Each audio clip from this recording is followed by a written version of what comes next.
ವೀಕ್ಷಕರೆಲ್ಲರಿಗೂ ದೈನಿಕ ರಾಶಿ ಫಲ ವಿಶೇಷ ಕಾರ್ಯಕ್ರಮಕ್ಕೆ ಸ್ವಾಗತ.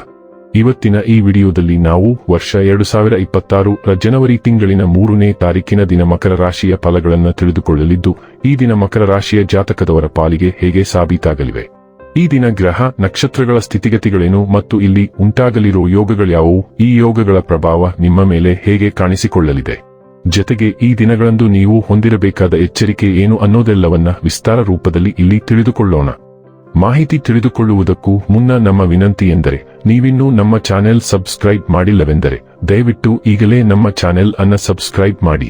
ಹಾಗೆ ನಿರಂತರ ವಿಡಿಯೋ ಅಪ್ಡೇಟ್ಸ್ಗಳಿಗಾಗಿ ಪಕ್ಕದ ಬೆಲ್ ಐಕಾನ್ ಕ್ಲಿಕ್ ಮಾಡಿ. ವೀಕ್ಷಕರೇ, ದೈನಿಕ ರಾಶಿ ಫಲಗಳನ್ನು ತಿಳಿದುಕೊಳ್ಳುವುದಕ್ಕೂ ಮುನ್ನ ಈ ದಿನ ಗ್ರಹ ನಕ್ಷತ್ರ ತಿಥಿಗಳ ಮಾಹಿತಿ ಮತ್ತು ಯೋಗಗಳ ಕುರಿತು ನೋಡೋಣ. ಈ ದಿನವು ಶನಿವಾರದ ದಿನವಾಗಿರಲಿದ್ದು, ಪುಷ್ಯ ಮಾಸದ ಶುಕ್ಲ ಪಕ್ಷದ ಹುಣ್ಣಿಮೆಯ ತಿಥಿ ಇರಲಿದೆ. ಹುಣ್ಣಿಮೆ ತಿಥಿಯು ಈ ದಿನ ಮಧ್ಯಾಹ್ನದ 3:32 ಇರಲಿದ್ದು, ನಂತರದಲ್ಲಿ ಪಾಡ್ಯ ತಿಥಿ ಪ್ರಾರಂಭವಾಗಲಿದೆ. ಜತೆಗೆ ಈ ದಿನ ಸಂಜೆ 5:27 ಆರಿದ್ರ ನಕ್ಷತ್ರದ ಗೋಚರವಿರಲಿದ್ದು, ನಂತರದಲ್ಲಿ ಪುನರ್ವಸು ನಕ್ಷತ್ರದ ಗೋಚರ ಪ್ರಾರಂಭವಾಗಲಿದೆ. ಜತೆಗೆ ಈ ದಿನ ಬೆಳಿಗ್ಗೆಯ 9:05 ಬ್ರಹ್ಮ ಹೆಸರಿನ ಯೋಗ ಇರಲಿದ್ದು, ನಂತರದಲ್ಲಿ ಇಂದ್ರ ಹೆಸರಿನ ಯೋಗ ಪ್ರಾರಂಭವಾಗಲಿದೆ. ಇನ್ನು ಈ ದಿನ ಚಂದ್ರದೇವನು ಮಿಥುನ ರಾಶಿಯಲ್ಲಿ ಗೋಚರಿಸಲಿದ್ದೆ, ಅದೇ ಸೂರ್ಯದೇವನು ಈ ದಿನ ಧನುರಾಶಿಯಲ್ಲಿ ಗೋಚರಿಸಲಿದ್ದಾನೆ. ಇನ್ನು ಈ ದಿನದಂದು ಅಭಿಜಿತ್ ಮುಹೂರ್ತ ಮಧ್ಯಾಹ್ನದ 12:05 ಇಂದ ಮಧ್ಯಾಹ್ನದ 12:46 ಇರಲಿದೆ. ಇದು ಈ ದಿನದ ಗ್ರಹ ನಕ್ಷತ್ರ ತಿಥಿಯ ಕುರಿತಾದ ಮಾಹಿತಿಯಾಗಿದ್ದು, ಇದರ ಆಧಾರದ ಮೇಲೆಯೇ ನಿಮ್ಮ ದಿನಚರಿಯಲ್ಲಿಯೂ ಬದಲಾವಣೆ ಕಂಡುಬರಲಿದೆ.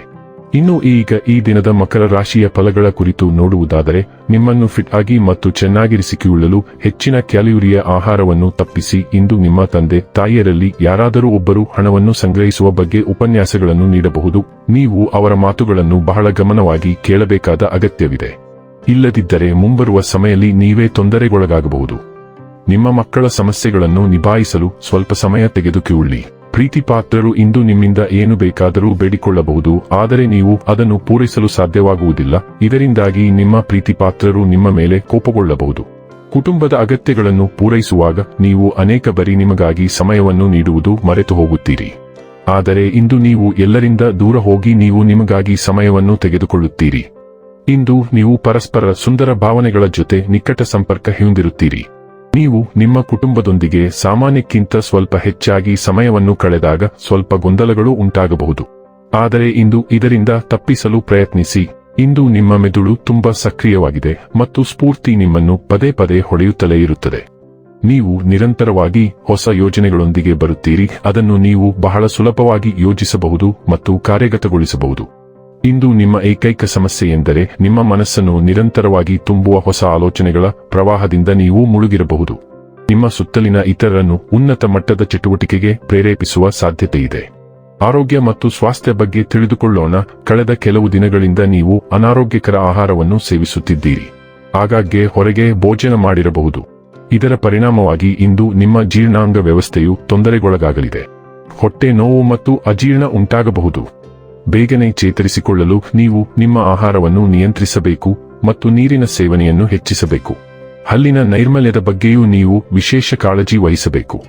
ಡೈಲಿ ಲವ್ ಮತ್ತು ರಿಲೇಶನ್ಶಿಪ್ ಬಗ್ಗೆ ತಿಳಿದುಕೊಳ್ಳೋಣ. ನಿಮ್ಮ ಆಕರ್ಷಕ ಉಪಸ್ಥಿತಿಯು ನಿಮ್ಮ ಉತ್ಸಾಹಭರಿತ ಚೈತನ್ಯವನ್ನು ಪ್ರತಿಬಿಂಬಿಸುವ ಉದಾರ ಕ್ರಿಯೆಗಳಿಗೆ ಪ್ರೇರಣೆ ನೀಡುತ್ತದೆ. ಶಾಂತ, ಸ್ಥಿರವಾದ ಭಾವನಾತ್ಮಕ ಸ್ವರವು ನಂಬಿಕೆ ಮತ್ತು ಶಾಶ್ವತ ಬದ್ಧತೆಯನ್ನು ಬೆಳೆಸಲು ಸಹಾಯ ಮಾಡುತ್ತದೆ. ನೀವು ಮೃದುವಾದ, ಹೆಚ್ಚು ಮುಕ್ತ ವಿಧಾನವನ್ನು ತೆಗೆದುಕೊಂಡಾಗ ಪ್ರೀತಿಯಲ್ಲಿ ವೈವಿಧ್ಯತೆಯನ್ನು ಅನ್ವೇಷಿಸುವುದು ಸುಲಭವಾಗಬಹುದು. ಭಾವನಾತ್ಮಕ ಬೆಂಬಲವು ಸಂಪರ್ಕದ ಮೂಲಾಧಾರವಾಗುತ್ತದೆ. ಬೆಚ್ಚಗಿನ ಮತ್ತು ಸಹಾನುಭೂತಿಯಿಂದ ಕೂಡಿರುವಾಗ ಉನ್ನತ ಮಾನದಂಡಗಳನ್ನು ಹಿಡಿದಿಟ್ಟುಕೊಳ್ಳುವುದರಿಂದ ನಿಮ್ಮ ಪ್ರೇಮ ಜೀವನವು ಆಳ ಮತ್ತು ಪ್ರಾಮಾಣಿಕತೆಯಿಂದ ಬೆಳೆಯಲು ಅನುವು ಮಾಡಿಕೊಡುತ್ತದೆ. ವೃತ್ತಿ ಮತ್ತು ಹಣ ಬಗ್ಗೆ ತಿಳಿದುಕೊಳ್ಳೋಣ. ನಿಮ್ಮ ಕೆಲಸ ಮತ್ತು ಅಧ್ಯಯನಗಳು ಸ್ಪಷ್ಟ ಚಿಂತನೆ ಮತ್ತು ಪ್ರಾಯೋಗಿಕ ಹೆಜ್ಜೆಗಳಿಂದ ಅಭಿವೃದ್ಧಿ ಹೊಂದುತ್ತವೆ. ಆತ್ಮವಿಶ್ವಾಸವು ಇತರರನ್ನು ನಿಮ್ಮತ್ತ ಸೆಳೆಯುತ್ತದೆ, ಆದರೆ ನಿಮ್ಮ ನೆಲೆಗೊಂಡ ಮನಸ್ಥಿತಿಯು ಸ್ಥಿರವಾದ ಪ್ರಗತಿಯನ್ನು ಖಚಿತಪಡಿಸುತ್ತದೆ. ಸೃಜನಶೀಲ ವಿಚಾರಗಳು ಸುಲಭವಾಗಿ ಹರಿಯುತ್ತವೆ. ದೃಷ್ಟಿ ಮತ್ತು ಚಾತುರ್ಯದಿಂದ ಕಾರ್ಯಗಳನ್ನು ನ್ಯಾವಿಗೇಟ್ ಮಾಡಲು ನಿಮಗೆ ಸಹಾಯ ಮಾಡುತ್ತದೆ. ನೀವು ಜಾಗರೂಕರಾಗಿ ಮತ್ತು ಸಿದ್ಧರಾಗಿರಿ. ಬದಲಾವಣೆಗಳನ್ನು ಸರಾಗವಾಗಿ ನಿರ್ವಹಿಸುತ್ತೀರಿ. ನಿಮ್ಮ ಪ್ರವೃತ್ತಿಗಳು ಇಂದು ನಿಮಗೆ ಉತ್ತಮವಾಗಿ ಮಾರ್ಗದರ್ಶನ ನೀಡುತ್ತವೆ ಎಂದು ನಂಬಿರಿ. ಇನ್ನು ಕೊನೆಯದಾಗಿ ಈ ದಿನ ಮಾಡಿಕೊಳ್ಳಬೇಕಾದ ಉಪಾಯಗಳ ಕುರಿತು ನೋಡುವುದಾದರೆ, ಕೇತು ಯಂತ್ರವನ್ನು ಮನೆಯಲ್ಲಿ ಸ್ಥಾಪಿಸಿ ಪೂಜಿಸುವುದರಿಂದ ಆರ್ಥಿಕ ಸ್ಥಿತಿ ಉತ್ತಮವಾಗಿರುತ್ತದೆ. ವೀಕ್ಷಕರೇ, ಇದಾಗಿತ್ತು ಮಕರ ರಾಶಿಯ ಜಾತಕದವರ ದೈನಿಕ ರಾಶಿ ಫಲದ ಮಾಹಿತಿ ಇಷ್ಟವಾದರೆ ವಿಡಿಯೋವನ್ನು ಲೈಕ್ ಮತ್ತು ಶೇರ್ ಮಾಡಿ. ಹಾಗೆ ಚಾನೆಲ್ ಸಬ್ಸ್ಕ್ರೈಬ್ ಮಾಡುವುದರ ಜೊತೆಗೆ ನಿರಂತರ ವಿಡಿಯೋ ಅಪ್ಡೇಟ್ಸ್ಗಳಿಗಾಗಿ ಪಕ್ಕದ ಬೆಲ್ ಐಕಾನ್ ಕ್ಲಿಕ್ ಮಾಡಿ.